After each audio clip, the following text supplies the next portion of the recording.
वाहिगुरु जी का खालसा वाहिगुरु जी की फतेह। गुरु प्यारी गुरु सवारी साध संगत जी, आप जी जुड़ चुके हो इस शाम की गुरबाणी संथਿਆ ਦੀ ਕਲਾਸ ਵਿੱਚ, ਜਿਸ ਵਿੱਚ ਆਪਾਂ ਧੰਨ ਸਤਿਗੁਰੂ ਸ਼ਹੀਦਾਂ ਦੇ ਸਰਦਾਰ ਗੁਰੂ ਅਰਜਨ ਦੇਵ ਜੀ ਮਹਾਰਾਜ ਸੱਚੇ ਪਾਤਸ਼ਾਹ ਜੀ ਦੀ ਪਾਵਨ ਬਾਣੀ श्री सुखमनी साहब की गुरबाणी संथਿਆ ਤੇ विचार कर रहे हैं। सतगुरां की दया सदका आपां कल तीसरा श्लोक आरंभ किया सी।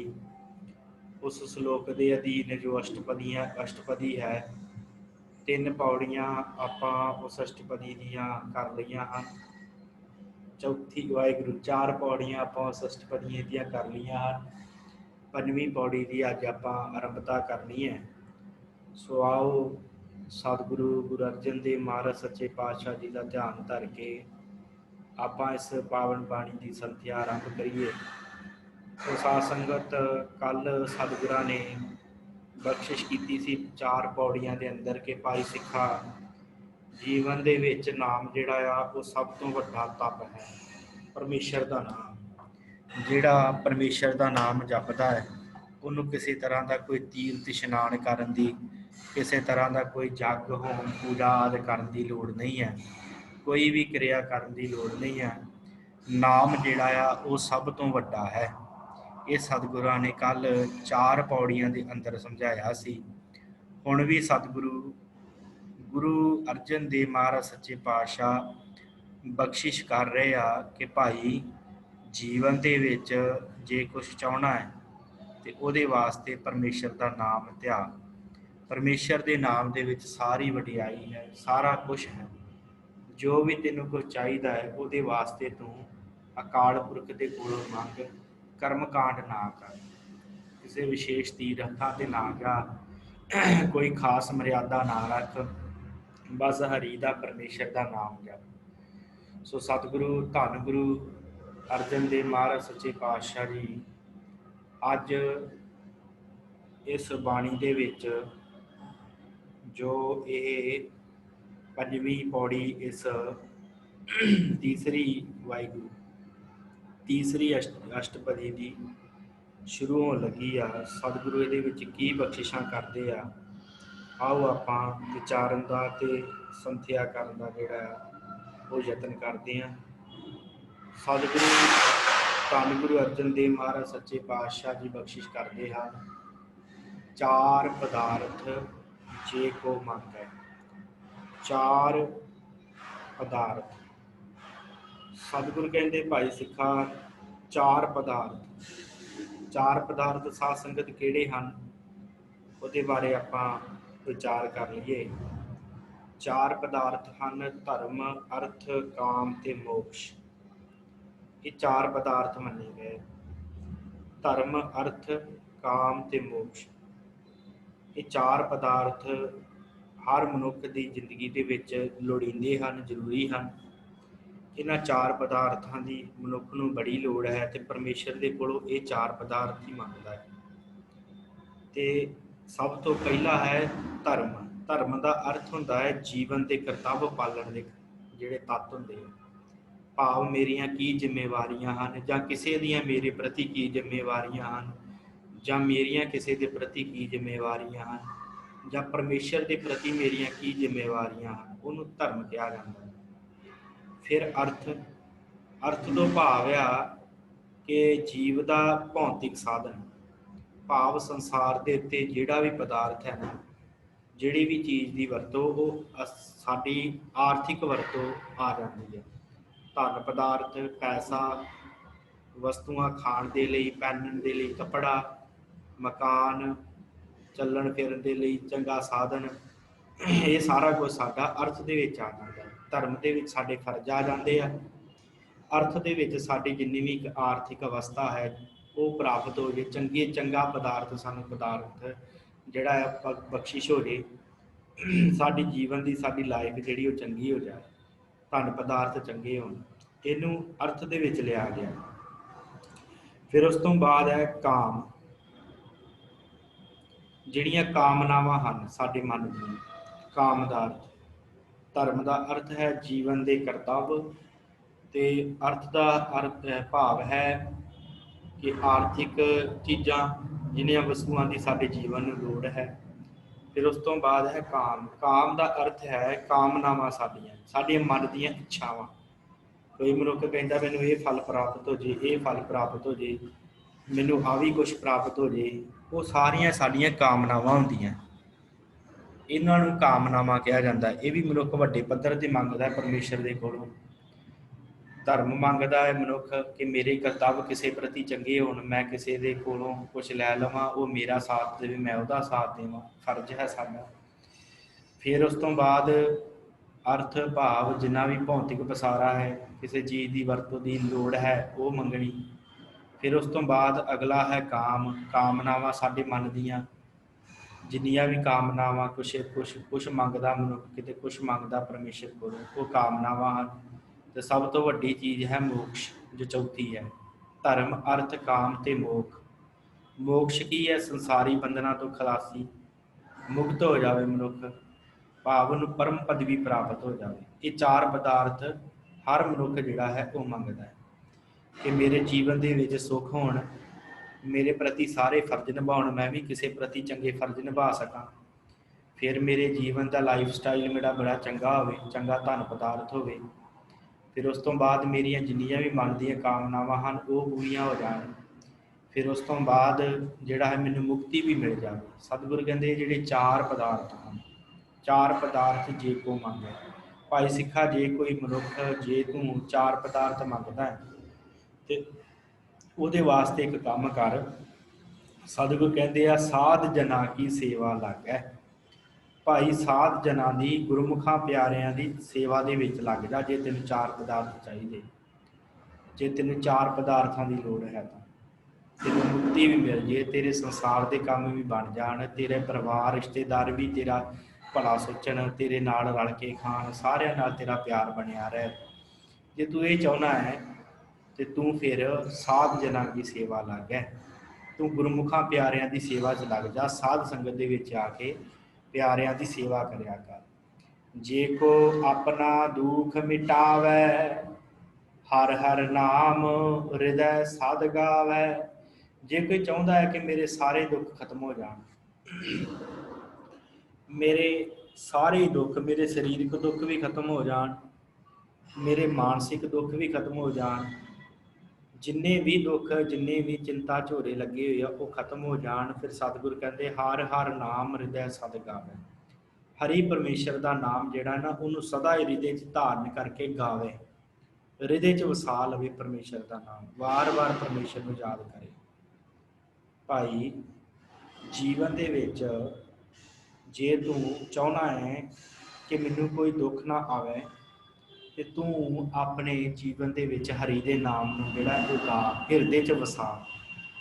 ਫਿਰ ਅਗਲੀ ਸਤਿਗੁਰੂ ਬਖਸ਼ਿਸ਼ ਕਰਦੇ ਆ, ਜੇ ਕੋ ਆਪਣੀ ਸੋਭਾ ਲੋਰੈ, ਸਾਧ ਸੰਗ ਇਹ ਹਉਮੈ ਛੋਰੈ। ਫਿਰ ਹਰ ਕਿਸੇ ਨੂੰ ਇਹ ਬੜੀ ਹੁੰਦੀ ਹੈ ਕਿ ਮੇਰੀ ਹਰ ਥਾਂ ਸੋਭਾ ਹੋਵੇ, ਮੈਂ ਜਿੱਥੇ ਵੀ ਜਾਵਾਂ ਉੱਥੇ ਚਾਰ ਲੋਕ ਮੈਨੂੰ ਜਾਣਦੇ ਹੋਣ, ਹੱਥ ਜੋੜ ਕਰਕੇ ਖੜੇ ਹੋ ਜਾਣ, ਜਿੱਥੇ ਵੀ ਜਾਵਾਂ ਉੱਥੇ ਨਮਸਕਾਰਾਂ ਹੋਣ ਮੈਨੂੰ। ਸੋਭਾ ਹੁੰਦੀ ਹੈ ਨਾ, ਮਨੁੱਖ ਨੂੰ ਬੜੀ ਲੋੜ ਹੁੰਦੀ ਹੈ ਸੋਭਾ ਦੀ। ਜੇ ਕੋਈ ਬੁਲਾਵੇ ਨਾ ਤੇ ਬੰਦਾ ਉੱਥੇ ਨਿੰਦਿਆ ਕਰਨੀ ਸ਼ੁਰੂ ਕਰ ਦਿੰਦਾ ਕਿ ਇਹਨਾਂ ਦੇ ਪੱਲੇ ਕੀ ਹੈ, ਮੈਂ ਬੜਾ ਚੰਗਾ ਆ। ਤੇ ਜਿੱਥੇ ਸੋਭਾ ਹੋਵੇ ਤੇ ਉੱਥੇ ਫਿਰ ਚਾਪਲੂਸੀ 'ਚ ਆ ਜਾਂਦਾ ਮਨੁੱਖ। ਮਾਰੇ ਕਹਿੰਦੇ ਭਾਈ ਜੇ ਤੂੰ ਸੋਭਾ ਲੋੜਦਾ ਹੈ, ਤੇਰੇ ਮਨ 'ਚ ਵੀ ਹੈ ਕਿ ਜਿੱਥੇ ਵੀ ਜਾਵਾਂ ਮੇਰੀ ਲੋਕੀ ਸੋਭਾ ਕਰਨ, ਸਾਧ ਕਹਿੰਦੇ, ਸਤਿਗੁਰੂ ਕਹਿੰਦੇ ਆ ਸਾਧ ਸੰਗ ਇਹ ਹਉਮੈ ਛੋੜੈ। ਸਾਧ ਸੰਗਤ ਦੇ ਵਿੱਚ ਜਾ ਕੇ ਹਉਮੈ ਦਾ ਤਿਆਗ ਕਰਦੇ, ਹਉਮੈ ਖਤਮ ਕਰਦੇ। ਜੇ ਤੂੰ ਸ਼ੋਭਾ ਚਾਹੁੰਦਾ, ਸ਼ੋਭਾ ਸੰਸਾਰ 'ਚ ਤੇਰੀ ਉਦੋਂ ਹੋਣੀ ਹੈ ਸੱਚੀ ਸ਼ੋਭਾ, ਚਾਪਲੂਸੀ ਨਹੀਂ, ਸੱਚੀ ਸ਼ੋਭਾ। ਲੋਕ ਕਹਿਣਗੇ ਹਾਂ ਵਾਕਈ ਗੁਰਮੁਖ ਹੈ, ਵਾਕਈ ਸੰਤ ਹੈ, ਵਾਕਈ ਭਗਤ ਹੈ। ਜੇ ਤੂੰ ਇਹ ਗੱਲ ਚਾਹੁੰਦਾ ਹੈ ਸਿੱਖਾ, ਤੇ ਤੂੰ ਆਪਣੀ ਹਉਮੈ ਦਾ ਤਿਆਗ ਕਰ ਦੇ। ਸਾਧ ਸੰਗ ਇਹ ਹਉਮੈ ਛੋੜੇ, ਇਹ ਜਿਹੜੀ ਹਉਮੈ ਆ ਨਾ ਇਹਨੂੰ ਖਤਮ ਕਰ ਦੇ, ਆਪਾ ਭਾਵ ਮਿਟਾ ਦੇ ਜੇ ਤੂੰ ਆਪਣੀ ਸ਼ੋਭਾ ਚਾਹੁੰਦਾ। ਜੇ ਕੋ ਜਨਮ ਮਰਨ ਤੇ ਡਰੈ। ਸਤਿਗੁਰੂ ਕਹਿੰਦੇ ਜੇ ਕਿਸੇ ਨੂੰ ਡਰ ਹੈ ਜਨਮ ਤੇ ਮਰਨ ਦਾ, ਸਭ ਤੋਂ ਵੱਡਾ ਡਰ ਹੈ ਨਾ ਹਰ ਮਨੁੱਖ ਨੂੰ ਹੈ ਜਨਮ ਤੇ ਮਰਨ ਦਾ ਡਰ। ਬੱਚਾ ਜਨਮ ਲੈਂਦਾ ਉਹਨੂੰ ਵੀ ਇਹ ਵੀ ਡਰ ਹੈ, ਜਨਮ ਤੋਂ ਬਾਅਦ ਹੀ ਡਰਦਾ ਰਹਿੰਦਾ, ਉਹ ਵੀ ਜਨਮ ਤੋਂ ਬਾਅਦ ਹੀ ਮੌਤ ਦਾ ਡਰ ਸਿਰ ਤੇ ਜਿਹੜਾ ਉਹ ਟਿਕਿਆ ਰਹਿੰਦਾ ਹੈ। ਇਸੇ ਕਰਕੇ ਮਹਾਰਾਜ ਕਹਿੰਦੇ ਜੇ ਕੋ ਜਨਮ ਮਰਨ ਤੇ ਡਰੈ, ਮਰਨ ਦਾ ਡਰ ਮਨੁੱਖ ਲੈ ਕੇ ਆਇਆ, ਹਰ ਕਿਸੇ ਨੂੰ ਮਰਨ ਦਾ ਡਰ ਹੈ। ਕਿਸੇ ਛੋਟੇ ਜਿਹੇ ਬੱਚੇ ਨੂੰ ਆ ਤੁਸੀਂ ਚੁੱਕ ਕੇ ਉੱਪਰੋਂ ਠਾਹ ਨੂੰ ਸੁੱਟੋ ਨਾ, ਤਾਂ ਜਿਵੇਂ ਆਪਾਂ ਉਛਾਲਦੇ ਬੱਚੇ ਨੂੰ, ਉਹ ਵੀ ਰੋਣ ਲੱਗ ਜਾਂਦਾ ਹੈ। ਉਹਨੂੰ ਪਤਾ ਹੁੰਦਾ ਕਿ ਮੈਂ ਡਿੱਗ ਪਿਆ ਤੇ ਮੇਰੀ ਜਿਹੜੀ ਹੈ ਮੇਰੇ ਲਈ ਮਾੜੀ ਗੱਲ ਹੋਵੇਗੀ, ਕੁਛ ਵੀ ਹੋ ਸਕਦਾ। ਇਸ ਕਰਕੇ ਉਹਨੂੰ ਵੀ ਡਰ ਹੁੰਦਾ ਹੈ। ਇਹ ਜਨਮ ਤੇ ਮਰਨ ਦਾ ਡਰ ਜਿਹੜਾ ਹੈ ਪਰਮੇਸ਼ਰ ਵੱਲੋਂ ਸਾਡੇ ਵਿੱਚ ਪਾਇਆ ਹੋਇਆ ਹੈ। ਤੇ ਮਹਾਰਾਜ ਕਹਿੰਦੇ ਭਾਈ ਜੇ ਤੂੰ ਇਸ ਜਨਮ ਤੇ ਮਰਨ ਦੇ ਡਰ ਤੋਂ ਮੁਕਤ ਹੋਣਾ ਚਾਹੁੰਦਾ ਹੈ, ਜੇ ਤੂੰ ਚਾਹੁੰਦਾ ਹੈ ਕਿ ਮੇਰਾ ਜਨਮ ਵੀ ਨਾ ਹੋਵੇ ਤੇ ਮੈਂ ਮਰਾਂ ਵੀ ਨਾ, ਫਿਰ ਤੂੰ ਇੱਕ ਕੰਮ ਕਰ, ਸਾਧ ਜਨਾ ਕੀ ਸਰਣੀ ਪਰੈ, ਸਾਧ ਜਨਾਂ ਦੀ ਸ਼ਰਨ ਦੇ ਵਿੱਚ ਪੈਣਾ, ਚਰਨੀ ਲੱਗ ਜਾ ਸਾਧਾਂ ਦੀ, ਭਾਵ ਜਿਹੜੇ ਪਰਮੇਸ਼ਰ ਦਾ ਨਾਮ ਜਪਦੇ ਹਨ ਪਿਆਰੇ, ਉਹਨਾਂ ਦੀ ਸ਼ਰਨ 'ਚ ਆ ਜਾ, ਉਹਨਾਂ ਦੇ ਚਰਨੀ ਲੱਗ ਜਾ, ਉਹਨਾਂ ਦੇ ਕੋਲ ਆ ਕੇ ਉਹਨਾਂ ਦੇ ਚਰਨਾਂ ਦੀ ਧੂੜ ਬਣ ਜਾ, ਪਰਮੇਸ਼ਰ ਦਾ ਨਾਮ ਸਿਮਰ, ਤੇਰਾ ਜਨਮ ਮਰਨ ਦਾ ਦੁੱਖ, ਜਨਮ ਮਰਨ ਦਾ ਡਰ ਜਿਹੜਾ ਉਹ ਖਤਮ ਹੋ ਜਾਵੇ। ਜਿਸ ਜਨ ਕੋ ਪ੍ਰਭ ਦਰਸ ਪਿਆਸਾ, ਨਾਨਕ ਤਾਕੈ ਬਲ ਬਲ ਜਾਸਾ। ਹੁਣ ਉੱਪਰਲੀਆਂ ਜਿਹੜੀਆਂ ਕਾਮਨਾਵਾਂ ਹਨ ਉਹ ਸਾਰੇ ਮੰਗਦੇ ਆ। ਹਰ ਮਨੁੱਖ ਕਹਿੰਦਾ ਹੈ ਕਿ ਮੇਰੇ ਕੋਲ 4 ਪਦਾਰਥ ਹੋਣ, 4 ਪਦਾਰਥਾਂ ਦੀ ਕਮੀ ਨਾ ਹੋਵੇ, ਮੈਨੂੰ ਫਿਰ ਕਿਸੇ ਤਰ੍ਹਾਂ ਦਾ ਦੁੱਖ ਨਾ ਲੱਗੇ, ਮੇਰੀ ਸ਼ੋਭਾ ਹਰ ਜਗ੍ਹਾ 'ਤੇ ਹੋਵੇ, ਮੈਨੂੰ ਜਨਮ ਮਰਨ ਦਾ ਡਰ ਨਾ ਰਵੇ। ਇਹ 4 ਚੀਜ਼ਾਂ ਹਰ ਕੋਈ ਮਨੁੱਖ ਮੰਗਦਾ ਹੈ, ਪਰ ਕੋਈ ਵਿਰਲਾ ਮਨੁੱਖ ਹੈ ਜਿਹੜੀ ਆ 5ਵੀਂ ਚੀਜ਼ ਮੰਗਦਾ ਹੈ। 5ਵੀਂ ਚੀਜ਼ ਕਿਹੜੀ ਹੈ? ਜਿਸ ਜਨ ਕੋ ਪ੍ਰਭ ਦਰਸ ਪਿਆਸਾ, ਜਿਹਦੇ ਮਨ ਦੇ ਵਿੱਚ ਪਰਮੇਸ਼ਰ ਦੇ, ਪ੍ਰਭੂ ਦੇ ਦਰਸ਼ਨਾਂ ਦੀ ਪਿਆਸ ਲੱਗ ਜਾਵੇ, ਕਿ ਮੈਨੂੰ ਪਰਮੇਸ਼ਰ ਦੇ ਦਰਸ਼ਨਾਂ ਦੀ ਪਿਆਸ ਹੈ, ਮੈਨੂੰ ਪਰਮੇਸ਼ਰ ਮਿਲ ਜਾਵੇ। ਇਹ ਕਿਸੇ ਵਿਰਲੇ ਦੇ ਮਨ 'ਚ ਲੱਗਦੀ ਹੈ, ਨਹੀਂ ਤੇ ਹਰ ਕੋਈ ਇਹਨਾਂ 4 ਪਦਾਰਥਾਂ ਦਾ ਕਰਕੇ, ਇਹਨਾਂ 4 ਚੀਜ਼ਾਂ ਦਾ ਕਰਕੇ ਭੱਜਾ ਫਿਰਦਾ ਹੈ। ਕੋਈ ਕਹਿੰਦਾ ਮੈਨੂੰ 4 ਪਦਾਰਥ ਮਿਲ ਜਾਣ, ਕੋਈ ਕਹਿੰਦਾ ਮੇਰੇ ਦੁੱਖ ਖਤਮ ਹੋ ਜਾਏ। ਇਸੇ ਕਰਕੇ ਤੇ ਲੋਕੀ ਦੁੱਖਾਂ ਦਾ ਨਾਸ਼ ਕਰਨ ਵਾਸਤੇ ਤੇ ਪਖੰਡੀਆਂ ਦੇ ਕੋਲ ਭੱਜੇ ਫਿਰਦੇ ਆ, ਧਾਗੇ ਤਵੀਤ ਕਰਾਉਂਦੇ ਫਿਰਦੇ ਆ। ਕਿਉਂਕਿ ਉਹਨਾਂ ਨੂੰ ਹੈ ਕਿ ਸਾਡੇ ਦੁੱਖ ਸ਼ਾਇਦ ਇਹੀ ਖਤਮ ਕਰ ਸਕਦੇ। ਪਰ ਸਤਿਗੁਰਾਂ ਨੇ ਦੇਖੋ ਨਿਰਣਾ ਦਿੱਤਾ ਹੈ ਕਿ ਭਾਈ ਸਿੱਖਾ, ਦੁੱਖ ਤੇਰੇ ਜਿਹੜੇ ਆ ਨਾ ਉਹ ਇਸ ਤਰ੍ਹਾਂ ਨਹੀਂ ਖਤਮ ਹੋਣੇ, ਤੂੰ ਸੰਗਤ ਵਿੱਚ ਜਾ, ਹਰੀ ਦਾ ਨਾਮ ਗਾ, ਫਿਰ ਦੁੱਖ ਖਤਮ ਹੋਣੇ। ਪਰ ਇਹ ਜਿਹੜੀਆਂ 4 ਚੀਜ਼ਾਂ ਹੈ ਨਾ, ਜਨਮ ਮਰਨ ਦਾ ਦੁੱਖ ਹੋ ਗਿਆ, ਹੋਰ ਦੁੱਖ ਜਿਹੜੇ ਹਨ ਜੀਵਨ ਦੇ, ਫਿਰ ਉਸ ਤੋਂ ਬਾਅਦ ਸ਼ੋਭਾ ਜਿਹੜੀ ਹੈ, ਫਿਰ 4 ਪਦਾਰਥ, ਇਹ ਹਰ ਕੋਈ ਮੰਗਦਾ ਹੈ। ਪਰ ਜਿਹੜਾ 5ਵਾਂ ਪਦਾਰਥ ਹੈ ਨਾ, ਜਿਸ ਜਨ ਕੋ ਪ੍ਰਭ ਦਰਸ ਪਿਆਸਾ, ਪਰਮੇਸ਼ਰ ਦੇ ਦਰਸ਼ਨਾਂ ਦੀ ਪਿਆਸ ਕੋਈ ਵਿਰਲਾ ਮੰਗਦਾ ਕਿ ਮੈਨੂੰ ਪਰਮੇਸ਼ਰ ਦੇ ਦਰਸ਼ਨ ਹੋ ਜਾਣ। ਸਤਿਗੁਰੂ ਫਿਰ ਕੀ ਕਹਿੰਦੇ ਆ? ਕਹਿੰਦੇ ਨਾਨਕ ਤਾਕੈ ਬਲ ਬਲ ਜਾਸਾ। ਸਤਿਗੁਰੂ ਕਹਿੰਦੇ ਮੈਂ ਉਹਦੇ ਤੋਂ ਬਲ ਕੇ ਬਲਹਾਰਨੇ ਜਾਣਾ। 1 ਵਾਰੀ ਨਹੀਂ, ਸਤਿਗੁਰਾਂ ਨੇ 2 ਵਾਰੀ ਬਲ ਬਲ ਲਿਖਿਆ ਕਿ ਭਾਈ ਸਿੱਖਾ, ਮੈਂ ਜਿਹੜਾ ਮੇਰੇ ਕੋਲ ਆ ਕੇ ਪਰਮੇਸ਼ਰ ਦੇ ਦਰਸ਼ਨਾਂ ਦੀ ਪਿਆਸ ਦੀ ਗੱਲ ਕਰਦਾ ਹੈ, ਮੈਂ ਉਹਦੇ ਤੋਂ ਬਲਹਾਰਨੇ ਜਾਣਾ, ਵਾਰ-ਵਾਰ ਬਲਹਾਰਨੇ ਜਾਣਾ। ਜਿਸ ਜਨ ਕੋ ਪ੍ਰਭ ਦਰਸ ਪਿਆਸਾ, ਜਿਹਦੇ ਮਨ ਵਿੱਚ ਪਰਮੇਸ਼ਰ ਦੇ ਦਰਸ਼ਨ ਦੀ ਪਿਆਸ ਲੱਗ ਜਾਵੇ, ਉਸ ਮਨੁੱਖ ਤੋਂ ਸਤਿਗੁਰੂ ਕਹਿੰਦੇ ਮੈਂ ਬਲਹਾਰਨੇ ਜਾਣਾ। ਉਸ ਮਨੁੱਖ ਤੋਂ ਬਲਹਾਰਨੇ ਜਾਣਾ ਚਾਹੀਦਾ ਹੈ ਜਿਸ ਮਨੁੱਖ ਦੇ ਹਿਰਦੇ 'ਚ ਪਰਮੇਸ਼ਰ ਦੀ ਪਿਆਸ ਲੱਗ ਜਾਵੇ ਕਿ ਸਾਨੂੰ ਪਰਮੇਸ਼ਰ ਪ੍ਰਾਪਤ ਹੋ ਜਾਵੇ। ਅਗਲੀ ਪੌੜੀ 'ਚ ਸਤਿਗੁਰੂ ਬਖਸ਼ਿਸ਼ ਕਰਦੇ ਆ, ਸਗਲ ਪੁਰਖ ਮਹਿ ਪੁਰਖ ਪ੍ਰਧਾਨ, ਸਾਧ ਸੰਗ ਜਾ ਕਾ ਮਿਟੈ ਅਭਿਮਾਨ। ਸਗਲ ਪੁਰਖ ਮੈਂ ਪੁਰਖ ਪ੍ਰਧਾਨ, ਉਹ ਮਨੁੱਖ ਜਿਹੜਾ ਸਾਰਿਆਂ ਪੁਰਖਾਂ ਦੇ ਵਿੱਚ ਪ੍ਰਧਾਨ ਪੁਰਖ ਬਣਦਾ ਹੈ। ਉਹ ਕੌਣ ਹੁੰਦਾ ਹੈ? ਸਾਧ ਸੰਗ ਜਾ ਕਾ ਮਿਟੇ ਅਭਿਮਾਨ।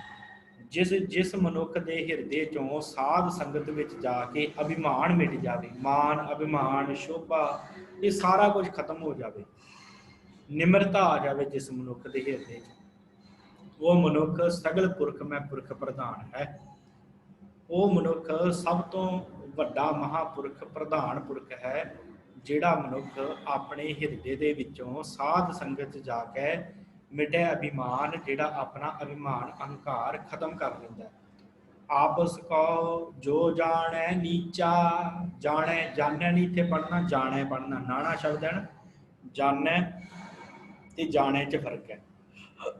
ਆਪਸ ਕੋ ਜੋ ਜਾਣੈ ਨੀਚਾ, ਸੋ ਗਣੀਐ ਸਭ ਤੇ ਉੱਚਾ। ਮਾਰੇ ਕਹਿੰਦੇ ਜੇ ਕੋਈ ਆਪਣੇ ਆਪ ਨੂੰ ਸਭ ਤੋਂ ਨੀਵਾਂ ਗਿਣੇ, कि मेरे ਵਿੱਚ ਤੇ ਕੋਈ ਗੁਣ ਹੀ ਨਹੀਂ ਹੈਗਾ, ਮੈਂ ਤੇ ਬੜੇ ਵਿਕਾਰ ਕਮਾਉਣਾ। ਜੇ ਕੋਈ ਇਸ ਤਰ੍ਹਾਂ ਦੀ ਭਾਵਨਾ ਰੱਖੇ, 100 ਗੜੀਆਂ ਸਭ ਤੇ ਉੱਚਾ।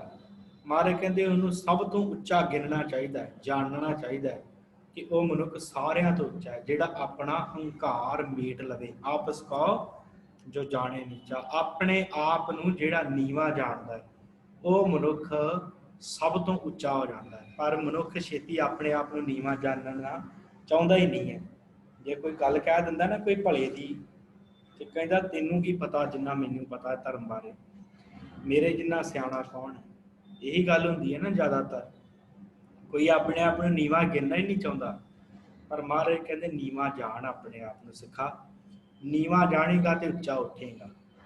ਜੇ ਆਪਣੇ ਆਪ ਨੂੰ ਨੀਵਾਂ ਹੀ ਨਾ ਜਾਣਿਆ ਤੇ ਉੱਚਾ ਵੀ ਨਹੀਂ ਉੱਠ ਸਕਦਾ। ਉਦੋਂ ਸਤਿਗੁਰਾਂ ਨੇ ਉਦਾਹਰਨ ਦਿੱਤੀ ਸੀ ਨਾ ਕਿ ਛੋਟਾ ਜਿਹਾ ਹੁੰਦਾ ਬਾਵਣ ਚੰਦਨ ਦਾ ਰੁੱਖ, ਛੋਟਾ ਜਿਹਾ ਹੁੰਦਾ ਪਰ ਸਮੈਲ ਉਹ ਵੱਡਿਆਂ ਵੱਡਿਆਂ ਰੁੱਖਾਂ ਨੂੰ ਦੇ ਦਿੰਦਾ। ਮਹਾਰਾਜ ਕਹਿੰਦੇ ਇਸ ਤਰ੍ਹਾਂ ਆਪਣਾ ਜੀਵਨ ਨੀਵਾਂ ਰੱਖ, ਛੋਟਾ ਰਹਿ, ਨਿਮਰਤਾ ਦੇ ਵਿੱਚ ਰਹਿ। ਆਪਣੇ ਆਪ ਨੂੰ ਛੋਟਾ ਜਾਣ ਕੇ ਮੈਂ ਬੜਾ ਨਾਚੀਜ਼ ਹਾਂ। ਪਰ ਕਈ ਐਸੇ ਵੀ ਕਹਿ ਦਿੰਦੇ ਆ ਕਿ ਮੈਂ ਤੇ ਜੀ ਬਹੁਤ ਹੀ ਮਾੜਾ ਬੰਦਾ ਹੈ, ਕਹਿੰਦੇ ਆ ਆਪਣੇ ਮੂੰਹ ਤੋਂ। ਉਹ ਵੀ ਆਪਣੀ ਚਤੁਰਾਈ ਉਹਨਾਂ ਦੇ ਪਿੱਛੇ ਲੁਕੀ ਹੁੰਦੀ ਹੈ। ਇਹ ਦੱਸਣ ਦੀਆਂ ਗੱਲਾਂ ਨਹੀਂ ਹੁੰਦੀਆਂ ਕਿ ਮੈਂ ਬੜਾ ਮਾੜਾ ਹਾਂ, ਮੈਂ ਬੜਾ ਨੀਚ ਹਾਂ। ਇਹ ਕਮਾਉਣ ਦੀਆਂ ਗੱਲਾਂ ਹੁੰਦੀਆਂ। ਇਹ ਆਪਣੇ ਮਨ ਨੂੰ ਸਮਝਾਉਣਾ ਹੁੰਦਾ ਕਿ ਮਹਾਰਾਜ ਮੈਂ ਵਾਕਈ ਬੜਾ ਨੀਚ ਹਾਂ। ਕਿਤੇ ਗੁਰੂ ਗ੍ਰੰਥ ਸਾਹਿਬ ਜੀ ਦੇ ਹਜ਼ੂਰ ਹੱਥ ਜੋੜ ਕੇ ਕਹੀਏ ਨਾ ਮਹਾਰਾਜ ਮੈਂ ਬੜਾ ਨੀਚ ਹਾਂ, ਕਿਸੇ ਨੂੰ ਨਾ ਦੱਸੀਏ ਮੈਂ ਬੜਾ ਨੀਚ ਹਾਂ, ਮੈਂ ਬੜਾ ਮਾੜਾ, ਬੜਾ ਗਰੀਬ ਹਾਂ, ਮੇਰੇ ਵਿੱਚ ਕੋਈ ਗੁਣ ਨਹੀਂ ਹੈ। ਇਹ ਦੂਸਰਿਆਂ ਨੂੰ ਹੱਥ ਫਲਾ ਕੇ ਦੱਸਣ ਵਾਲੀਆਂ ਗੱਲਾਂ ਨਹੀਂ ਆ। ਇਹ ਹੱਥ ਜੋੜ ਕੇ ਗੁਰੂ ਗ੍ਰੰਥ ਸਾਹਿਬ ਦੇ ਹਜ਼ੂਰ ਕਹਿਣ ਵਾਲੀਆਂ ਗੱਲਾਂ ਕਿ ਮਹਾਰਾਜ ਮੈਂ ਬੜਾ ਨੀਚ ਹਾਂ, ਮੇਰੇ ਜੀਵਨ 'ਚ ਤੇ ਵਕਾਰ ਹੀ ਨਹੀਂ ਮੁੱਕਦੇ, ਤੇ ਮੈਂ ਤੇ ਆਪ ਜੀ ਨੇ ਬੜੀ ਕਿਰਪਾ ਕੀਤੀ, ਮੈਨੂੰ ਸੰਗਤ ਨਾਲ ਮਿਲਾ ਦਿੱਤਾ, ਬੜੀ ਕਿਰਪਾ ਕੀਤੀ, ਮੈਨੂੰ ਤੇ ਜਪਜੀ ਸਾਹਿਬ ਦੀ ਬਾਣੀ ਦਾ ਪੜ੍ਹਨ ਦਾ ਬਲ ਬਖਸ਼ ਦਿੱਤਾ, ਅੱਜ ਮੈਨੂੰ ਨਿਤਨੇਮ ਦਾ ਬਲ ਬਖਸ਼ ਦਿੱਤਾ। ਪਰ ਮੇਰੇ ਇੱਥੇ ਕਿਤੇ ਕਿੰਨੇ ਕੁ ਚੰਗੇ ਕਰਮ ਸੀ, ਮੈਂ ਤੇ ਨੀਵਾਂ ਹੀ ਬੜਾ ਸੀ, ਮੇਰੇ ਤੇ ਕੋਈ ਗੁਣ ਹੀ ਨਹੀਂ ਸੀ ਹੈਗਾ। ਇਹ ਗੱਲਾਂ ਆਪਣੇ ਮਨ ਨੂੰ ਸਮਝਾਉਂਦੀਆਂ ਹਨ। ਉੱਚੀ ਉੱਚੀ ਬਾਹਾਂ ਖਿਲਾਰ ਕੇ ਦੂਸਰੇ ਨੂੰ ਕਹਿਣ ਵਾਲੀਆਂ ਨਹੀਂ ਹੈ ਕਿ ਮੇਰੇ ਵਿੱਚ ਨਿਮਰਤਾ ਬੜੀ ਹੈ, ਮੈਂ ਬੜਾ ਨੀਵਾਂ ਹਾਂ, ਮੇਰੇ ਵਰਗਾ ਕੋਈ ਮਾੜਾ ਨਹੀਂ ਹੈ। ਇਹ ਦੂਸਰੇ ਨੂੰ ਕਹਿਣ ਵਾਲੀਆਂ ਗੱਲਾਂ ਨਹੀਂ, ਇਹ ਆਪਣੇ ਆਪ ਨੂੰ ਕਹਿਣ ਦੀਆਂ ਗੱਲਾਂ। ਆਪਸ ਕਉ ਜੋ ਜਾਣੇ ਨੀਚਾ, ਆਪਣੇ ਆਪ ਨੂੰ ਜਿਹੜਾ ਕਹਿੰਦਾ ਕਿ ਮੈਂ ਨੀਵਾਂ, ਆਪਣੇ ਮਨ ਨੂੰ ਕਹਿੰਦਾ ਕਿ ਮੈਂ ਨੀਵਾਂ। ਫਿਰ ਸਤਿਗੁਰੂ ਕਹਿੰਦੇ 100 ਗੜੀਆਂ ਸਭ ਤੇ ਉੱਚਾ, ਉਹ ਸਾਰਿਆਂ ਤੋਂ ਉੱਚਾ ਗਿਣਿਆ ਜਾਂਦਾ ਹੈ ਜਿਹੜਾ ਆਪਣੇ ਆਪ ਦੇ ਵਿੱਚ ਨੀਵਾਂ ਕਮਾਉਂਦਾ, ਜਿਹੜਾ ਆਪਣੇ ਆਪ ਦੇ ਵਿੱਚ ਨੀਵਾਂ ਬਣ ਕੇ ਰਹਿੰਦਾ, ਜਿਹੜਾ ਇਹ ਕਹਿੰਦਾ ਕਿ ਮੈਂ ਤੇ ਅੱਜ ਕੱਲੀ ਜਪਜੀ ਸਾਹਿਬ ਦੀ ਬਾਣੀ ਪੜ੍ਹੀ ਹੈ ਤੇ ਇੱਥੇ ਸੰਗਤ ਤੇ ਸੁਖਮਨੀ ਸਾਹਿਬ ਦਾ ਪਾਠ ਕਰੀ ਜਾਂਦੀ ਹੈ। ਮਹਾਰਾਜ ਮੇਰਾ ਭਲਾ ਕਿੱਦਾਂ ਹੋਊਗਾ, ਮੈਂ ਤੇ ਮੇਰੇ ਕੋਲ ਤੇ ਇੰਨਾ ਟਾਈਮ ਹੀ ਨਹੀਂ ਸੀ, ਮੈਂ ਤੇ ਇਕੱਲਾ ਜਪਜੀ ਸਾਹਿਬ ਹੀ ਪੜ੍ਹਿਆ। ਮਹਾਰਾਜ ਕਿਰਪਾ ਕਰੋ ਮੈਨੂੰ ਵੀ ਇੰਨੀ ਬਖਸ਼ਿਸ਼ ਕਰ ਦਿਓ, ਮੈਂ ਤੇ ਬੜਾ ਨੀਵਾਂ ਇਸ ਹਿਸਾਬ ਦੇ ਨਾਲ, ਜਿਸ ਹਿਸਾਬ ਦੇ ਨਾਲ ਸੰਗਤ ਬਾਣੀ ਪੜ੍ਹੀ ਜਾਂਦੀ। ਜਿਹੜਾ ਇਸ ਤਰ੍ਹਾਂ ਜਾਣਦਾ ਨਾ, ਆਪਣੇ ਮਨ ਨੂੰ ਸਮਝਾਉਂਦਾ, ਮਹਾਰਾਜ ਕਹਿੰਦੇ ਉਹ ਸਭ ਤੋਂ ਉੱਚਾ ਹੁੰਦਾ ਮਨੁੱਖ। 100 ਗੜੀਆਂ ਸਭ ਤੇ ਉੱਚਾ ਉਹ ਮਨੁੱਖ, ਕਿਉਂਕਿ ਅਸਲ 'ਚ ਮਨੁੱਖ ਨੂੰ ਪਤਾ ਹੀ ਉਦੋਂ ਲੱਗਦਾ ਜਦੋਂ ਆਪਣੇ ਮਨ ਤੇ ਧਿਆਨ ਦਿੰਦਾ ਨਾ ਕਿ ਮੇਰਾ ਮਨ ਕੀ ਕਹਿੰਦਾ। ਨਹੀਂ ਤੇ ਹਰ ਕੋਈ ਇਹੋ ਕਹਿੰਦਾ ਕਿ ਮੈਂ ਗੁਰਦੁਆਰੇ ਆਉਣਾ, ਸੇਵਾ ਬੜੀ ਮੈਂ ਕਰਦਾ, ਮੈਂ ਬਾਣੀ ਬੜੀ ਪੜ੍ਹਦਾ, ਮੈਂ ਆਹ ਕੰਮ ਬੜਾ ਕਰਦਾ। ਗ੍ਰੰਥੀ ਸਿੰਘ ਨੂੰ ਤੇ ਰੁਮਾਲਾ ਲਾਉਣ ਦੀ ਜਾਚ ਨਹੀਂ ਸੀ, ਮੈਂ ਸਿਖਾਈ ਗ੍ਰੰਥੀ ਸਿੰਘ ਨੂੰ ਰੁਮਾਲਾ ਲਾਉਣ ਦੀ ਜਾਚ। ਗ੍ਰੰਥੀ ਸਿੰਘ ਚੌਰ ਕਰਦਾ ਕਰਦਾ ਸੌ ਜਾਂਦਾ ਸੀ, ਮੈਂ ਇਹਦੇ ਕੋਲ ਚੌਰ ਸਾਹਿਬ ਦੀ ਸੇਵਾ ਲਈ ਹੈ, ਹੁਣ ਮੈਂ ਚੌਰ ਸਾਹਿਬ ਕਰਦਾ। ਗ੍ਰੰਥੀ ਸਿੰਘ ਦੀ ਆਹ ਤੁਕ ਦੇ ਵਿੱਚ ਗਲਤੀ ਸੀ, ਉਹ ਤਾਂ ਮੈਂ ਫੜੀ, ਉਹਨੂੰ ਤਾਂ ਪਤਾ ਹੀ ਨਹੀਂ, ਬਾਣੀ ਨਹੀਂ ਆਉਂਦੀ। ਇਹ ਗੱਲਾਂ ਜਿਹੜੀਆਂ ਨਿਮਰਤਾ ਵਾਲੀਆਂ ਨਹੀਂ ਹੁੰਦੀਆਂ। ਠੀਕ ਹੈ, ਇੱਕ ਗਲਤੀ ਕਿਸੇ ਦੀ ਦੱਸ ਦੇਣੀ, ਭਾਈ ਤੂੰ ਇਹ ਗਲਤੀ ਕੀਤੀ ਆ, ਉਹ ਗਲਤੀ ਦੱਸ ਦੇਣੀ, ਪਰ ਉਹਨੂੰ ਬਾਅਦ ਵਿੱਚ 10 ਜਾਣਿਆਂ 'ਚ ਜਾ ਕੇ ਕਹਿਣਾ ਇਹ ਗੱਲ ਮਾੜੀ ਹੈ। ਆਪਸ ਕਉ ਜੋ ਜਾਣੇ ਨੀਚਾ। ਗੁਰਦੁਆਰੇ ਅਸੀਂ ਨੀਵੇਂ ਬਣ ਆਉਂਦੇ ਹਾਂ, ਨਿਮਰਤਾ ਖੱਟਣ ਆਉਂਦੇ ਹਾਂ, ਪਰ ਜੇ ਇੱਥੋਂ ਹੰਕਾਰ ਦੀਆਂ ਪੰਡਾਂ ਚੁੱਕ ਲੈ ਗਏ ਤੇ ਫਿਰ ਫਾਇਦਾ ਕੀ ਹੋਇਆ, ਗੱਲ ਹੀ ਨਾ ਬਣਨੀ। ਇਸ ਕਰਕੇ ਮਹਾਰਾਜ ਕਹਿੰਦੇ ਆਪਣੇ ਆਪ ਨੂੰ ਨੀਵਾਂ ਗਿਣ ਸਿੱਖਾ, ਆਪਣੇ ਆਪ ਦੇ ਵਿੱਚ। ਆਪਸ ਕਉ, ਬਾਹਰ ਨਾ ਕਿਸੇ ਨੂੰ ਦੱਸ ਮੈਂ ਬੜਾ ਨੀਵਾਂ, ਬੜੀ ਸੇਵਾ ਕਰਦਾ, ਮੈਂ ਬਹੁਤ ਬਾਣੀ ਪੜ੍ਹਦਾ, ਮੈਂ ਇਹੋ ਜਿਹੀਆਂ ਗੱਲਾਂ ਕਿਸੇ ਨੂੰ ਨਾ ਦੱਸ। ਪੜ੍ਹੀ ਜਾ, ਕਰੀ ਜਾ, ਗੁਰੂ ਸਾਰਾ ਕੁਝ ਜਾਣਦਾ।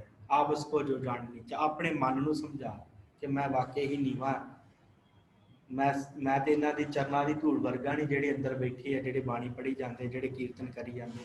ਇਸ ਤਰ੍ਹਾਂ ਜਾਣ, ਫਿਰ ਤੂੰ ਉੱਚਾ ਹੋਵੇਗਾ। 100 ਗੜੀਆਂ ਸਭ ਤੇ ਉੱਚਾ, ਜਾ ਕਾ ਮਨ ਹੋਏ ਸਗਲ ਕੀ ਰੀਨਾ, हर हर नाम तिन घट घट चीना।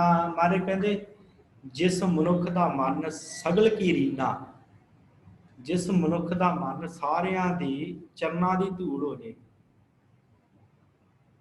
सारियां दे चरना की धूड़ हो जाए, जिहड़ा आए गए की सेवा करे, हर किसी को गुरसिख मन के उहदे नाल घिरना ना करे, आखे भी गुरु का प्यारा, भावें चंगा है भावें माड़ा है, भावें बाणी पढ़ता है भावें नहीं पढ़ता है, महाराज कहते कोई नहीं, तू अपना मन नीवा रख। ये ना सोची कि बाणी नहीं पढ़ता मैं तेन पानी नहीं पिआउंदा, इस तरह ना सोच। आपस जाका मन होए सगल की रीना, सारियां दी रीन, भावें कोई चंगा गुरुद्वारे आ जाए संगत विच, भावें माड़ा आ जाए, भावें तुहाडा दुश्मन क्यों ना आ जाए संगत विच, महाराज कहते ਉਹਦੇ ਵੀ ਚਰਨਾਂ ਦੀ ਧੂੜ बन जा। जाका मन होए सगल की रीना, सारियां दी चरना की धूड़ बन के रह, जे तू कुछ प्राप्त करना है। हर हर नाम तिन घट घट चीना, फिर हरि का नाम जिहड़ा ना परमेश्वर का नाम, फिर वो अंदर ऐसी समर्था भर दिंदा है, तिन घट घट चीना, फिर उन्होंने हर जगह के उत्ते परमेश्वर व्यापक दिखता है। चीना का अर्थ होंदा पछाण लेना, जान लेना, घट घट का अर्थ हर जगह के उत्ते, हर शरीर दे विच जिन्ने भी शरीर जुड़ते हैं संगत विच, उन्हां दे विच परमेश्वर नूं जान लैंदा है। फिर हर हर नाम तिन घट घट चीना, कि मेरे विच भी उही अकाल पुरख वस रहा, तो ये जिहड़े बैठे हैं भावें ये माड़े जीवन वाले हैं भावें चंगे जीवन वाले हैं, भावें मेरे तो माड़े हैं भावें मेरे तो चंगे हैं, वो फिर उन्हां दे विच भी परमेश्वर नूं ही चींडदा है, परमेश्वर नूं ही जाणदा है। जाका मन होए सगल की रीना, ये मन सगल की रीना छेती हुंदा नहीं, तो यह कहता कि जिहड़ा काम मैं करता है वो किस कोई होर क्यों कर लवे। जे मैं जोड़ियां की सेवा लई है, दूसरा कोई आके जोड़ियां नूं हत्थ ला के विखावे, मैं ही सारा दिन जोड़ियां की सेवा करनी, ये भी बड़ा हंकार हुंदा है जी। जदों कोई थाल जूठा फड़ावे ना, ये मर्यादा है आप जी ने याद रखना सेवा की, कि जे कोई किसी को सेवा मंगता है ना, उन्होंने सेवा दे देनी भी बड़ी वड्डी सेवा है। पर कई कहते हैं कि जे मैं थाल साफ कर सिर्फ मैं ही साफ करूँगा और कोई इत्थे लागे भी ना आवे, ये भी हंकार हुंदा है। महाराज कहते हर हर नाम तिन घट घट जीना, ਉਹਦੇ ਵਿੱਚ परमेश्वर का नाम आता है, वो परमेश्वर ਨੂੰ ਪਛਾਣਦਾ है, ਜਿਹਦਾ मन सगल की रीना, ਜਿਹਦਾ ਸਾਰਿਆਂ ਦੀ ਚਰਨਾਂ ਦੀ ਧੂੜ मन बन के रह जाता है, कि महाराज चंगा है माड़ा है पर यह आप जी का प्यारा सिख है, इसकी सेवा करनी मेरा फर्ज बनता है। जिहड़ा इस तरह जानता है, ਉਹਦੇ अंदर परमेश्वर जिहड़ा वो घट घट चीना, वो परमेश्वर ਨੂੰ हर जगह ते जानता है। मन अपने ते बुरा मिटाना, पेखै सगल सृष्ट साजना। सतगुर कहते मन अपने ते बुरा मिटाना, मन अपने दे विचों बुराई नूं मिटा दिंदा है मनुख, जिहड़ा सगल की रीना बन जाता है।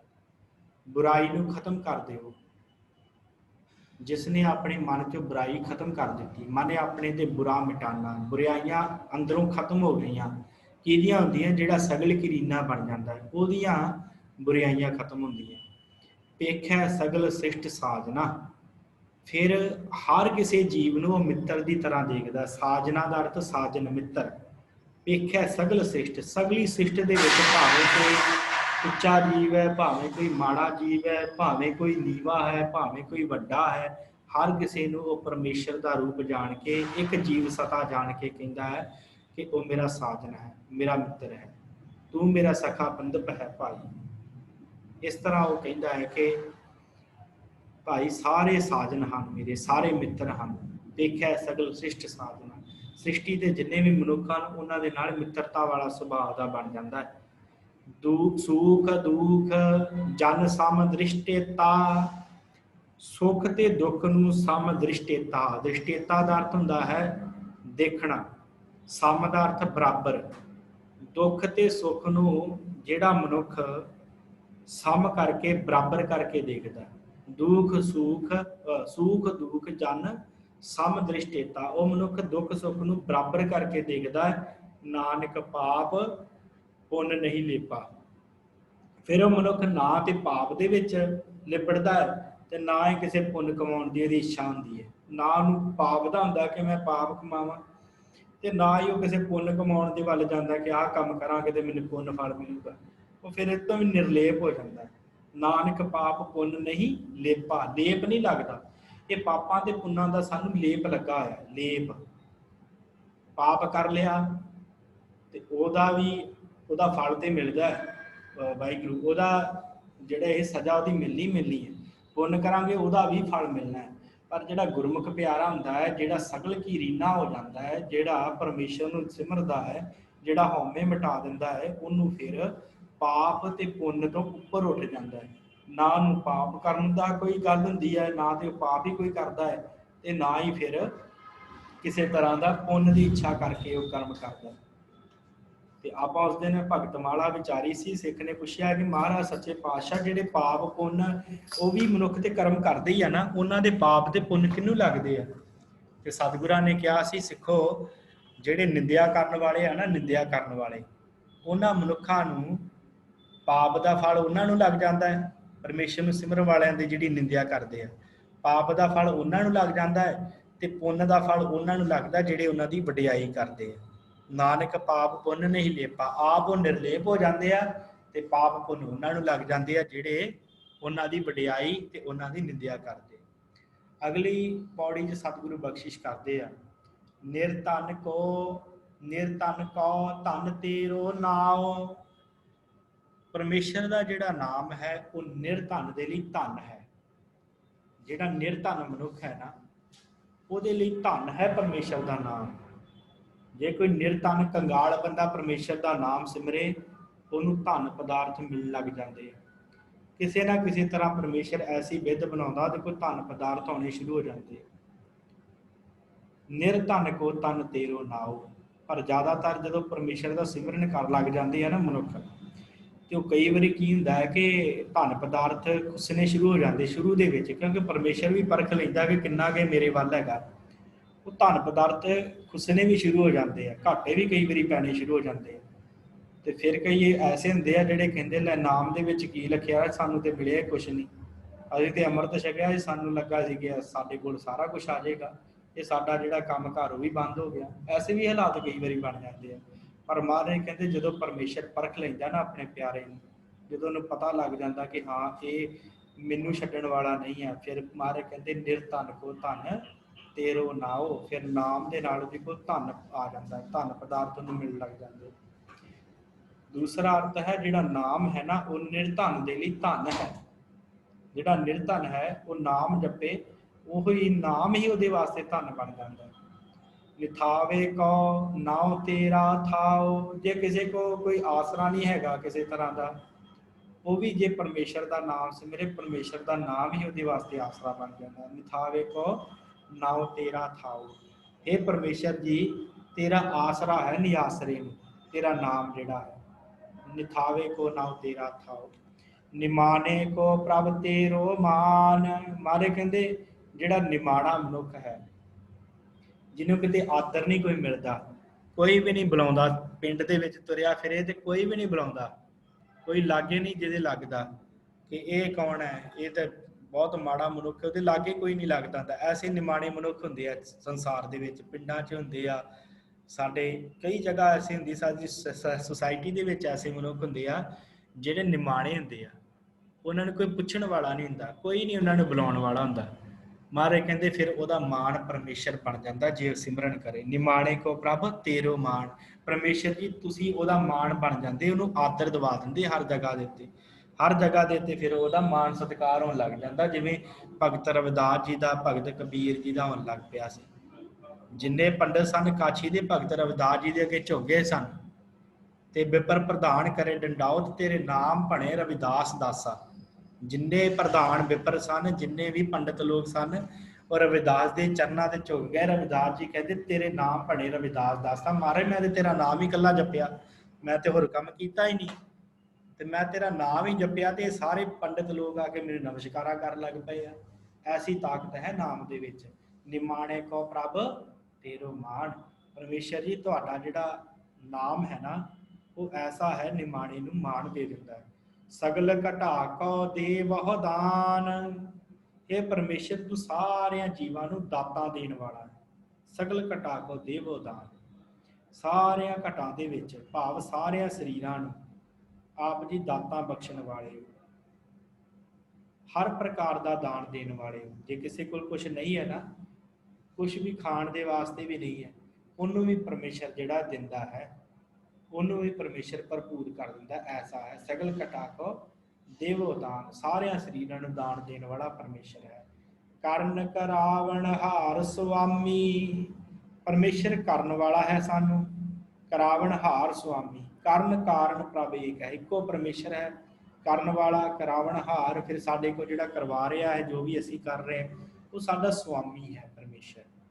ਸਾਨੂੰ ਬਣਾਉਣ ਵਾਲਾ ਵੀ ਉਹ ਆਪ ਹੈ, ਤੇ ਬਣਾ ਕੇ ਸਾਡੇ ਕੋਲ ਜਿਹੜੇ ਕਾਰਜ ਕਰਵਾ ਰਿਹਾ ਹੈ ਉਹ ਵੀ ਉਹ ਆਪ ਹੀ ਕਰ ਰਿਹਾ। ਕਿਉਂ? ਕਿਉਂਕਿ ਸੁਆਮੀ ਹੈ, ਉਹ ਸਾਡਾ ਮਾਲਕ ਹੈ। ਸੁਆਮੀ ਤੋਂ ਭਾਵ ਉਹ ਆਪ ਹੀ ਕਰਾਉਂਦਾ ਹੈ ਸਾਡੇ ਕੋਲੋਂ, ਆਪ ਹੀ ਕਰਨ ਵਾਲਾ ਹੈ, ਆਪ ਹੀ ਕਰਾਉਣ ਵਾਲਾ ਹੈ। ਸਗਲ ਘਟਾ ਕੇ ਅੰਤਰ ਜਾਮੀ, ਫਿਰ ਉਹ ਪਰਮੇਸ਼ਰ ਅਕਾਲ ਪੁਰਖ ਸਗਲ ਘਟਾ ਕਾ ਅੰਤਰ ਜਾਮੀ ਹੈ, ਘਟ ਘਟ ਦੀ ਜਾਣਨ ਵਾਲਾ, ਹਰ ਕਿਸੇ ਦੇ ਹਿਰਦੇ 'ਚ ਬੈਠਾ। ਚੰਗਾ ਮੰਦਾ ਸਾਰਾ ਕੁਛ ਉਹਨੂੰ ਪਤਾ ਹੈ, ਕੌਣ ਕਿਵੇਂ ਦਾ ਹੈ ਇਹ ਕਿਸੇ ਨੂੰ ਦੱਸਣ ਦੀ ਲੋੜ ਨਹੀਂ, ਉਹ ਘਟਾ ਘਟਾਂ ਦੀ ਜਾਣਨ ਵਾਲਾ ਹੈ। ਇਸ ਕਰਕੇ ਉਹ ਪਰਮੇਸ਼ਰ ਤੇਰੇ ਸੋਚਣ ਤੋਂ ਪਹਿਲਾਂ ਵੀ ਜਾਣ ਲੈਂਦਾ ਤੇਰੇ ਹਿਰਦੇ 'ਚ ਕੀ ਹੈ। ਜਿਹੜੀ ਗੱਲ ਤੂੰ ਆਪਣੇ ਹਿਰਦੇ 'ਚ ਲੈ ਕੇ ਨਹੀਂ ਨਾ ਆਇਆ, ਉਹ ਅਜੇ ਲੈ ਕੇ ਵੀ ਨਹੀਂ ਆਇਆ ਤਾਂ ਵੀ ਉਹ ਜਾਣ ਲੈਂਦਾ ਕਿ ਤੇਰੀ ਕੀ ਮਰਜ਼ੀ ਹੈ। ਸਗਲ ਘਟਾ ਕਾ ਅੰਤਰਜਾਮੀ, ਘਟਾ ਦੀ ਜਾਣਨ ਵਾਲਾ। ਆਪਣੀ ਗਤ ਮਿਤ ਜਾਣੋ ਆਪੇ ਜਾਣੋ, ਇੱਥੇ ਉਹ ਨੰਨਾ ਜਾਣੋ ਨਹੀਂ ਪੜ੍ਹਨਾ, ਜਾਣੋ ਨੰਨਾ ਪੜ੍ਹਨਾ ਸ਼ਬਦ, ਨਾਲਾ ਹੁੰਦਾ ਤੇ ਫਿਰ ਆਪਾਂ ਜਾਣੋ ਪੜ੍ਹਨਾ ਸੀ, ਇਸੇ ਜਾਣੋ ਨੰਨਾ ਪੜ੍ਹਨਾ ਵਿੱਚ। ਆਪਣੀ ਗਤ ਮਿਤ ਜਾਣੋ ਆਪੇ, हे ਪਰਮੇਸ਼ਵਰ ਜੀ, हे ਅਕਾਲ ਪੁਰਖ ਜੀ, ਆਪਣੀ ਅਵਸਥਾ ਦੇ ਬਾਰੇ ਤੁਸੀਂ ਆਪ ਹੀ ਜਾਣਦੇ ਹੋ। ਗਤ ਦਾ ਅਰਥ ਹੁੰਦਾ ਹੈ ਅਵਸਥਾ।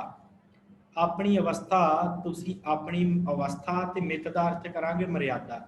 ਆਪਣੀ ਗਤ, ਆਪਣੀ ਅਵਸਥਾ, ਆਪਣੀ ਮਰਿਆਦਾ, ਕਿਵੇਂ ਸੰਸਾਰ ਨੂੰ ਚਲਾਉਣਾ ਹੈ, ਕਿਵੇਂ ਚਲਾ ਰਹੇ ਹੋ, ਕੀ ਤੁਹਾਡਾ ਸਾਰਾ ਸਿਸਟਮ ਹੈ, ਉਹ ਤੁਸੀਂ ਆਪੇ ਜਾਣਦੇ ਹੋ, ਸਾਨੂੰ ਕੁਛ ਵੀ ਨਹੀਂ ਪਤਾ। ਆਪਣ ਸੰਗ ਆਪ ਪ੍ਰਭ ਰਾਤੇ, ਵਾਹਿਗੁਰੂ। ਆਪਣੀ ਗਤ ਮਿਤ ਜਾਣੋ ਆਪੇ, ਆਪਣ ਸੰਗ ਆਪ ਪ੍ਰਭ ਰਾਤੇ। ਇਹ ਪਰਮੇਸ਼ਰ ਜੀ ਤੁਸੀਂ ਆਪਣੇ ਆਪ ਦੇ ਵਿੱਚ ਮਗਨ ਰਹਿੰਦੇ ਹੋ, ਰਾਤੇ ਆਪਣੇ ਆਪ ਦੇ ਵਿੱਚ ਲੀਨ ਰਹਿੰਦੇ ਹੋ। ਤੁਸੀਂ ਆਪਣ ਸੰਗ, ਆਪਣੇ ਆਪ ਦੇ ਵਿੱਚ ਰਹਿੰਦੇ ਹੋ। ਤੁਸੀਂ ਕੋਈ ਵੀ ਕਾਰਜ ਕਿਸੇ ਦੇ ਕੋਲੋਂ ਪੁੱਛ ਕੇ ਨਹੀਂ ਕਰਦੇ। ਆਪਣ ਸੰਗ ਆਪ ਪ੍ਰਭ ਰਾਤੇ, ਆਪਣੇ ਆਪ ਦੇ ਵਿੱਚ ਤੁਸੀਂ ਰੱਤੇ ਹੋਏ ਹੋ, ਆਪਣੇ ਆਪ ਦੇ ਵਿੱਚ ਮਗਨ ਹੋ। ਤੁਮਰੀ ਉਸਤਤ ਤੁਮ ਤੇ ਹੋਏ, ਪਰਮੇਸ਼ਰ ਮਨੁੱਖ ਤੁਹਾਡੀ ਵਡਿਆਈ ਨਹੀਂ ਕਰ ਸਕਦਾ ਕਿ ਤੁਹਾਡੀ ਉਸਤਤ ਕਿੰਨੀ ਹੈ, ਇਹ ਮਨੁੱਖ ਦੇ ਕੋਲੋਂ ਨਹੀਂ ਹੋ ਸਕਦੀ। ਆਪਣੀ ਉਸਤਤ ਤੁਸੀਂ ਆਪ ਹੀ ਜਾਣਦੇ ਹੋ, ਤੁਹਾਡੀ ਵਡਿਆਈ ਤੁਹਾਨੂੰ ਹੀ ਪਤਾ ਹੈ। ਤੁਮਰੀ ਉਸਤਤ ਤੁਮ ਤੇ ਹੋਏ, ਤੇਰੇ ਤੋਂ ਹੀ ਤੇਰੀ ਵਡਿਆਈ ਹੋ ਸਕਦੀ, ਮਨੁੱਖ ਦੇ ਕੋਲੋਂ ਨਹੀਂ ਹੋ ਸਕਦੀ। ਨਾਨਕ ਅਵਰ ਨਾ ਜਾਣ ਸਕੋਏ, ਸਤਿਗੁਰ ਕਹਿੰਦੇ ਆ ਮਹਾਰਾਜ ਹੋਰ ਕੋਈ ਵੀ ਆਪ ਜੀ ਦੀ ਵਡਿਆਈ ਨੂੰ ਨਹੀਂ ਜਾਣ ਸਕਦਾ, ਐਸੇ ਹੋ ਤੁਸੀਂ। ਸਰਬ ਧਰਮ ਮਹਿ ਸ੍ਰੇਸ਼ਟ ਧਰਮ, ਹੁਣ 8ਵੀਂ ਪੌੜੀ ਆਰੰਭਤਾ ਕਰ ਲੱਗੇ ਆ। ਸਤਿਗੁਰੂ ਬਖਸ਼ਿਸ਼ ਕਰਦੇ ਕਿ ਭਾਈ ਧਰਮਾਂ ਦੇ ਵਿੱਚੋਂ ਸਭ ਤੋਂ ਵੱਡਾ ਧਰਮ, ਸ੍ਰੇਸ਼ਟ ਧਰਮ ਕੀ ਹੈ। ਮਨੁੱਖ ਕਹਿੰਦਾ ਨਾ ਕਿ ਮੈਂ ਧਰਮੀ ਬਣਨਾ, ਮੈਂ ਕਿਹੜਾ ਧਰਮ ਅਪਣਾਵਾਂ, ਤੇ ਉਹਦੇ ਵਾਸਤੇ ਸਤਿਗੁਰਾਂ ਨੇ ਬਚਨ ਕੀਤਾ ਕਿ ਭਾਈ ਜੇ ਕਿਸੇ ਨੇ ਧਰਮ ਅਪਣਾਉਣਾ ਹੈ ਨਾ, ਉਹ ਇਹ ਧਰਮ ਅਪਣਾਵੇ। ਉਹ ਕਿਹੜਾ ਧਰਮ ਹੈ? ਸਰਬ ਧਰਮ ਹੈ ਸ੍ਰੇਸ਼ਟ ਧਰਮ। ਸ੍ਰੇਸ਼ਟ ਦਾ ਅਰਥ ਹੁੰਦਾ ਵੱਡਾ, ਸ਼੍ਰੋਮਣ, ਬਹੁਤ ਵੱਡਾ ਧਰਮ, ਸਭ ਤੋਂ ਵਧੀਆ, ਸਭ ਤੋਂ ਚੰਗਾ ਧਰਮ ਕਿਹੜਾ ਹੈ? ਹਰਿ ਕੋ ਨਾਮ ਜਪ ਨਿਰਮਲ ਕਰਮ, ਹਰੀ ਪਰਮੇਸ਼ਰ ਦਾ ਨਾਮ ਜਪਣਾ ਤੇ ਨਿਰਮਲ ਕਰਮ ਕਮਾਉਣੇ, ਇਹ ਸਭ ਤੋਂ ਸ੍ਰੇਸ਼ਟ, ਸਭ ਤੋਂ ਵੱਡਾ ਧਰਮ ਹੈ। ਪਹਿਲਾ ਹੈ ਪਰਮੇਸ਼ਰ ਦਾ ਨਾਮ ਜਪਣਾ, ਵਾਹਿਗੁਰੂ ਦਾ ਨਾਮ ਜਪਣਾ, ਤੇ ਫਿਰ ਨਿਰਮਲ ਕਰਮ ਕਰਨੇ, ਚੰਗੇ ਕਰਮ ਕਰਨੇ, ਇਹ ਸਭ ਤੋਂ ਵੱਡਾ ਧਰਮ ਹੈ। ਜਿਸ ਕਿਸੇ ਵੀ ਮਨੁੱਖ ਨੇ ਧਰਮ ਕਮਾਉਣਾ ਹੈ, ਉਹ ਇਹ ਦੋ ਗੱਲਾਂ ਜੀਵਨ 'ਚ ਧਾਰਨ ਕਰ ਲਈ, ਉਹ ਮਨੁੱਖ ਧਰਮੀ ਹੈ। ਹਰੀ ਦਾ ਨਾਮ ਜਪਣ ਵਾਲਾ ਹੋਵੇ ਤੇ ਨਿਰਮਲ ਕਰਮ ਕਰਨ ਵਾਲਾ ਹੋਵੇ, ਉਹ ਮਨੁੱਖ ਨਿਰਮਲ ਕਰਮ, ਮਨ ਬਚਨ ਕਰਮ ਕਰਕੇ ਨਿਰਮਲ ਹੋਵੇ ਉਹ, ਤੇ ਹਰੀ ਦਾ ਨਾਮ ਜਪਣ ਵਾਲਾ ਹੋਵੇ, ਉਹ ਅਸਲੀ ਧਰਮੀ ਮਨੁੱਖ ਹੈ। ਸਗਲ ਕਿਰਿਆ ਮੈਂ ਊਤਮ ਕਿਰਿਆ, ਸਾਧ ਸੰਗ ਦੁਰਮਤ ਮਲ ਹਿਰਿਆ। ਸਤਿਗੁਰੂ ਕਹਿੰਦੇ ਆ ਕਿ ਭਾਈ ਸਗਲ ਕਿਰਿਆ ਮੈਂ ਉੱਤਮ ਕਿਰਿਆ, ਕਿਰਿਆਵਾਂ ਹੁੰਦੀਆਂ ਨਾ ਜਿਵੇਂ ਧਰਮ ਦੇ ਕਰਮ ਹੁੰਦੇ ਆ, ਕੋਈ ਫੁੱਲ ਲੈ ਕੇ ਪੂਜਦਾ ਹੈ, ਕੋਈ ਤਪ ਕਰਕੇ ਪੂਜਦਾ, ਵੱਖ-ਵੱਖ ਤਰ੍ਹਾਂ ਦੀਆਂ ਕਿਰਿਆਵਾਂ ਹੁੰਦੀਆਂ। ਕੋਈ ਪੂਜਾ ਕਰੀ ਜਾਂਦਾ, ਕੋਈ ਦੀਵੇ ਬਾਲ ਕੇ ਮੱਥੇ ਟੇਕੀ ਜਾਂਦਾ, ਕੋਈ ਕੁਛ ਚੜਾਈ ਜਾਂਦਾ ਹੈ, ਕੋਈ ਨਾਰੀਅਲ ਲੈ ਕੇ ਭੇਟਾ ਕਰ ਰਿਹਾ। ਤੇ ਮਹਾਰਾਜ ਕਹਿੰਦੇ ਆ ਸੱਚੇ ਪਾਤਸ਼ਾਹ ਸਤਿਗੁਰੂ ਗੁਰੂ ਅਰਜਨ ਦੇਵ ਮਹਾਰਾਜ ਸੱਚੇ ਪਾਤਸ਼ਾਹ ਬਖਸ਼ਿਸ਼ ਕਰਦੇ ਆ। ਸਤਿਗੁਰ ਕਹਿੰਦੇ ਆ ਸਾਧ ਸੰਗ ਦੁਰਮਤ ਮਲ ਹਿਰਿਆ, ਆਪਣੀ ਦੁਰਮਤ ਮਲ ਜਿਹੜੀ ਆ ਨਾ ਉਹਨੂੰ ਖਤਮ ਕਰ ਲਾ ਸਾਧ ਸੰਗਤ ਵਿੱਚ ਜਾ ਕੇ। ਇਹ ਸਭ ਤੋਂ ਵੱਡੀ ਕਿਰਿਆ ਹੈ ਜਿਹੜੀ ਧਰਮ ਕਰਮ ਕਮਾਉਣਾ ਹੈ ਨਾ, ਜਿਹੜੇ ਕਰਮ ਕਰਦਾ ਧਾਰਮਿਕ ਕਰਮ, ਉਹਨਾਂ ਸਾਰਿਆਂ ਨੂੰ ਛੱਡ ਦੇ ਤੇ ਤੂੰ ਸਾਧ ਸੰਗਤ ਜਾ ਕੇ ਆਪਣੀ ਦੁਰਮਤ ਮੈਲ ਜਿਹੜੀ ਉਹਨੂੰ ਖਤਮ ਕਰ ਲਾ ਸਾਧ ਸੰਗਤ ਦੇ ਵਿੱਚ ਜਾ ਕੇ। ਸਗਲ ਉਦਮ ਮੈਂ ਉਦਮ ਭਲਾ, ਸਾਰਿਆਂ ਤੋਂ ਭਲਾ ਉਦਮ ਕੀ ਹੈ? ਕਿਹੜਾ ਉਦਮ ਮਨੁੱਖ ਨੂੰ ਕਰਨਾ ਚਾਹੀਦਾ ਹੈ? ਹਰਿ ਕਾ ਨਾਮ ਜਪੋ ਜੀ ਸਦਾ, ਭਾਈ ਜੀਵ ਨੂੰ ਪਰਮੇਸ਼ਰ ਦਾ ਨਾਮ ਜਪਣਾ ਚਾਹੀਦਾ, ਇਹ ਸਭ ਤੋਂ ਵੱਡਾ ਉਦਮ ਹੈ। ਹਰਿ ਕਾ ਨਾਮ ਜਪੋ ਜੀ ਸਦਾ, हे ਜੀਵੋ हे ਪ੍ਰਾਣੀਓ ਪਰਮੇਸ਼ਰ ਦਾ ਨਾਮ ਸਦਾ ਜਪੋ, ਇਹ ਸਭ ਤੋਂ ਵੱਡਾ ਉਦਮ ਹੈ। ਸਭ ਤੋਂ ਭਲਾ ਸਭ ਤੋਂ ਚੰਗਾ ਉਦਮ ਇਹ ਹੈ ਪਰਮੇਸ਼ਰ ਦਾ ਨਾਮ ਜਪਣਾ। ਸਗਲ ਬਾਣੀ ਮਹਿ ਅੰਮ੍ਰਿਤ ਬਾਣੀ, ਸਾਰੀਆਂ ਬਾਣੀਆਂ ਦੇ ਵਿੱਚੋਂ ਪਰਮੇਸ਼ਰ ਦਾ ਨਾਮ ਜਿਹੜਾ ਅੰਮ੍ਰਿਤ ਬਾਣੀ ਹੈ। ਅੰਮ੍ਰਿਤ ਬਾਣੀ ਪਰਮੇਸ਼ਰ ਦਾ ਨਾਮ। ਸਗਲ ਬਾਣੀ ਸਾਰੀਆਂ ਬਾਣੀਆਂ, ਸਾਰੀਆਂ ਬੋਲੀਆਂ 'ਚ ਕੀ ਬੋਲੀਏ ਮਹਾਰਾਜ? ਸਤਿਗੁਰ ਕਹਿੰਦੇ ਅੰਮ੍ਰਿਤ ਬਾਣੀ ਬੋਲੋ ਪਰਮੇਸ਼ਰ ਦੀ। ਹਰ ਕੋ ਜਸ ਸੁਣ ਰਸਨ ਬਖਾਣੀ, ਇਸ ਬਾਣੀ ਦੇ ਨਾਲ ਹਰੀ ਦਾ ਜਸ ਗਾ, ਜਿਹੜੀ ਪਰਮੇਸ਼ਰ ਦੀ ਬਾਣੀ ਤੈਨੂੰ ਦਿੱਤੀ ਹੈ ਸਿੱਖਾ, ਤੇ ਨਾਲ ਇਹਨੂੰ ਸੁਣ। ਹਰ ਕੋ ਜਸ ਸੁਣ ਰਸਨ ਬਖਾਣੀ, ਤੇ ਰਸਨਾ ਤੋਂ ਇਹਨੂੰ ਬਖਾਣ ਕਰ, ਬੋਲ ਇਸ ਬਾਣੀ ਨੂੰ, ਨਾਲੇ ਸੁਣ ਨਾਲੇ ਬੋਲ ਤੇ ਨਾਲੇ ਹਰੀ ਦਾ ਜਸ ਕਰ। ਸਗਲ ਥਾਨ ਤੇ ਉਹ ਊਤਮ ਥਾਨ, ਮਾਰੇ ਕਹਿੰਦੇ ਸਾਰਿਆਂ ਥਾਨ, ਥਾਨ ਦਾ ਅਰਥ ਹੁੰਦਾ ਸਥਾਨ। ਸਗਲ ਥਾਨ ਤੇ ਉਹ ਊਤਮ ਥਾਨ, ਉਹ ਉੱਤਮ ਸਥਾਨ ਹੈ। ਸਭ ਤੋਂ ਉੱਤਮ ਸਥਾਨ ਕਿਹੜਾ ਹੈ? ਨਾਨਕ ਜੇ ਘਟ ਵਸੇ ਹਰ ਨਾਮ। ਮਹਾਰਾਜ ਕਹਿੰਦੇ ਜਿਸ ਘਟ ਦੇ ਵਿੱਚ, ਜਿਸ ਹਿਰਦੇ ਦੇ ਵਿੱਚ ਪਰਮੇਸ਼ਰ ਦਾ ਨਾਮ ਵਸਦਾ, ਉਹ ਸਥਾਨ ਸਭ ਤੋਂ ਉੱਤਮ ਹੈ ਸੰਸਾਰ ਦੇ ਵਿੱਚ। ਕੋਈ ਗੰਗਾ, ਕੋਈ ਹਰਿਦੁਆਰ, ਕੋਈ 68 ਤੀਰਥਾਂ ਦੀ ਗੱਲ ਕਰਦਾ ਕਿ ਸਭ ਤੋਂ ਸਥਾਨ ਉੱਤਮ ਹਨ, ਪਰ ਮਹਾਰਾਜ ਕਹਿੰਦੇ ਸਭ ਤੋਂ ਉੱਤਮ ਸਥਾਨ ਭਾਈ ਮਨੁੱਖ ਦਾ ਹਿਰਦਾ ਹੈ। ਪਰ ਉਹ ਵੀ ਉਹ ਹਿਰਦਾ ਜਿਹਦੇ ਵਿੱਚ ਹਰੀ ਵਸਿਆ ਹੋਇਆ, ਜਿਹਦੇ ਵਿੱਚ ਪਰਮੇਸ਼ਰ ਵਸਿਆ ਹੋਇਆ, ਪਰਮੇਸ਼ਰ ਦਾ ਨਾਮ ਜਿਹਦੇ ਵਿੱਚ ਵਸਿਆ ਹੋਇਆ। ਮਹਾਰਾਜ ਕਹਿੰਦੇ ਨਾਨਕ ਜੇ ਘਟ ਵਸੇ ਹਰ ਨਾਮ, ਜਿਸ ਹਿਰਦੇ ਦੇ ਵਿੱਚ ਪਰਮੇਸ਼ਰ ਦਾ ਨਾਮ ਵਸਦਾ ਹੈ ਉਹ ਹਿਰਦਾ ਪਵਿੱਤਰ ਹੈ। ਸੋ ਸਾਧ ਸੰਗਤ ਇੱਥੇ ਹੀ ਆਪਾਂ ਸਮਾਪਤੀ ਕਰਦੇ ਹਾਂ। ਤੇ ਹੁਣ ਮੈਂ ਬੇਨਤੀ ਕਰਾਂ ਜੀ, ਆਪ ਜੀ ਨੇ ਕੁਝ ਪੁੱਛਣਾ ਹੈ ਤੇ ਆਪਣਾ ਮਾਈਕ ਔਨ ਕਰਕੇ ਪੁੱਛ ਸਕਦੇ, ਫਿਰ ਆਪਾਂ ਸਮਾਪਤੀ ਕਰੀਏ। ਹਾਂਜੀ, ਵਾਹਿਗੁਰੂ ਵਾਹਿਗੁਰੂ।